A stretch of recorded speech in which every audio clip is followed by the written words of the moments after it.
দর্শক, আমি সঞ্জিদা সুলতানা কাব্যিকের সাথে আছি। কাব্যিকের আমি একজন বাচিক শিল্পী, যেখানে অভিনয়, গল্প বলা চলে। আপনারা শুনবেন।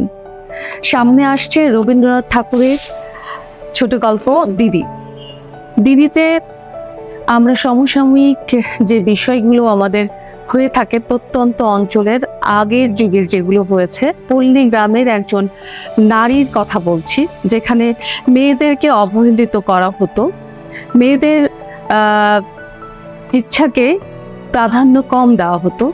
সেই যুগের কথা বলছি, যেখানে নীলমণি ছিল ছোট্ট একটা ভাই শশীকলার।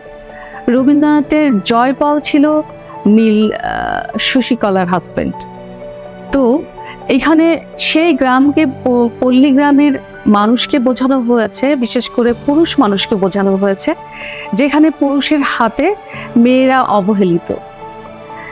যেমন বলতে পারেন যে একটা ওয়াইফ, সে তার মনের ভাব, একজন স্ত্রী তার মনের ভাব সম্পূর্ণরূপে প্রকাশ করতে পারে না, শুধু স্বামীকে খুশি করার জন্য, সুখী রাখার জন্য। এখানে বলা হয়েছে যে স্বামীর খুশির জন্যই সে শেষ পর্যন্ত এই গল্পে তার ছোট ভাইটাকেও বাধ্য হয়েছে অন্য কোথাও দিয়ে দিতে। তো এই প্রাগৈতিহাসিক যে স্বামী স্ত্রীর মধ্যে বন্ধন, সেই বন্ধনটার ব্যাপারগুলোকে খুব সুন্দরভাবে ফুটিয়ে তুলেছেন এই গল্পে রবীন্দ্রনাথ ঠাকুর তার সুনিপুণ লেখনী দিয়ে বুঝিয়ে দিয়েছেন যে স্বামী স্ত্রীর মধ্যে সেই সময়ে কি ধরনের বিভেদ ছিল।